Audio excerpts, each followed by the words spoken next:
വാർദ്ധക്യ നമുക്ക് ageing rate കുറയ്ക്കാൻ നമുക്ക് ഒരു പരിധിവരെ കഴിയും. അത് കഴിയണേ ഒന്ന് അതിൻ്റെ ഒരു മനോഭാവം. നമ്മുടെ മനസ്സിന് പ്രായമാവണമെന്നില്ല. നമ്മുടെ മനസ്സാ സത്യത്തിൽ നമ്മുടെ പ്രായമെന്ന് നിശ്ചയിക്കുന്നത്. അതുകൊണ്ട് മനസ്സിന് വാർദ്ധക്യം വരാതെ സൂക്ഷിക്കുക. അതിന് പലപ്പോഴും നമ്മൾ ചെയ്യേണ്ടത് നമ്മുടെ ശരീരത്തിൻ്റെ ആരോഗ്യവും മനസ്സിൻ്റെ ആരോഗ്യവും നിലനിർത്താൻ ശ്രമിക്കുക. പോസിറ്റീവായ ജീവിതത്തെ കാണുന്നവർ, നല്ല ബന്ധം പുലർത്തുന്നവർ, ഈശ്വരാഭിമുഖ്യമുള്ളവർ, വാർദ്ധക്യം ജീവിതത്തിലെ സ്വാഭാവികമായൊരു ഘട്ടമാണെന്ന് കരുതാനും അതിനെ അഭിമുഖീകരിക്കാനും പറ്റുന്നവർ, മരണം ഒരു യാഥാർത്ഥ്യമാണെന്ന് അംഗീകരിക്കുകയും അതിനുവേണ്ടി ഒരുങ്ങുന്നവർ, അതിനപ്പുറമുള്ള ജീവിതത്തെക്കുറിച്ച് വളരെ വ്യക്തമായ പ്രത്യാശയും ധൈര്യമുള്ളവർ, ഇങ്ങനെയുള്ളവർക്ക് വാർദ്ധക്യത്തെ വളരെ സുന്ദരമായിട്ട് നേരിടാൻ പറ്റും.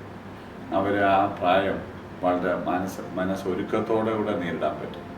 അതുകൊണ്ട് ആ സമയത്ത് നമ്മൾ ശാരീരികമായി എക്സസൈസൊക്കെ ചെയ്യണം. നമ്മുടെ മസിൽസൊക്കെ വീക്കാകുന്ന സമയമാണ്. അതുകൊണ്ട് റെഗുലറായിട്ടുള്ള എന്തെങ്കിലും എക്സസൈസ്, ഫുഡ് കഴിക്കുമ്പോൾ ശ്രദ്ധിക്കണം.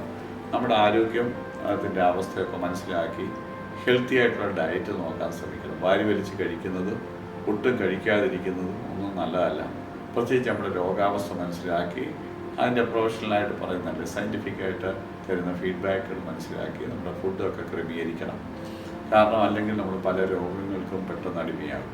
അപ്പോൾ ആരോഗ്യം നോക്കണം, വ്യായാമം നോക്കണം, മരുന്ന് കൃത്യമായിട്ട് കഴിക്കണം, ഇടയ്ക്കിടയ്ക്ക് ഡോക്ടർമാരെ കാണണം.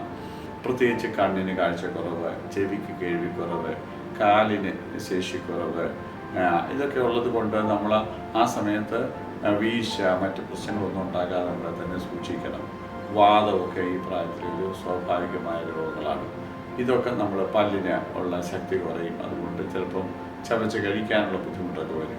ഇങ്ങനെയുള്ള പലവിധമായ പരിമിതികൾ വാർദ്ധക്യത്തിൽ ശാരീരികമായിട്ടുണ്ടാകും. അതിന് പ്രോപ്പറായിട്ടുള്ള ട്രീറ്റ്മെൻറ്റും മെഡിക്കൽ ചെക്കപ്പും അതുപോലെ ഡോക്ടർ പറയുന്ന പോലെ തന്നെ ആ കാര്യങ്ങൾ നമ്മൾ ചെയ്യുകയും ചെയ്യുവാണെങ്കിൽ നമ്മുടെ രോഗാവസ്ഥ മൂർച്ഛിക്കാതിരിക്കാനും തക്ക പോലെ തന്നെ മാനേജ് ചെയ്യാനും നമുക്ക് പറ്റും. ഇത് വാർദ്ധക്യത്തിലുള്ളവർ ശ്രദ്ധിക്കേണ്ടതാണ്. സെൽഫ് മെഡിക്കേഷൻ ചെയ്യുക, ഡോക്ടർ പറയുന്ന നിർദ്ദേശം ലംഘിച്ചിട്ട് സ്വയമായിട്ട് അവരവർക്ക് ഇഷ്ടം പോലെ മരുന്ന് കഴിക്കുക, ഇതൊക്കെ പലപ്പോഴും വലിയ അപകടത്തിലേക്ക് നയിക്കും. അതുപോലെ തന്നെ മരുന്ന് കഴിക്കാതിരിക്കുക. ബി.പിക്കോ ഷുഗറിനോ ഒക്കെ മരുന്ന് കഴിക്കുന്നവർ റെഗുലറായിട്ട് മരുന്ന് കഴിച്ചില്ലെങ്കിൽ അതൊക്കെ വളരെ പെട്ടെന്ന് ഷൂട്ടപ്പ് ചെയ്യുകയും പെട്ടെന്ന് നമ്മൾ വലിയ ശാരീരിക പ്രശ്നങ്ങളിൽ ചെന്ന് അവസാനിക്കുകയും ചെയ്യും. ഇതൊക്കെ ചെയ്യാതിരിക്കാൻ നമുക്ക് പ്രത്യേകം ശ്രദ്ധിക്കേണ്ടതുണ്ട്.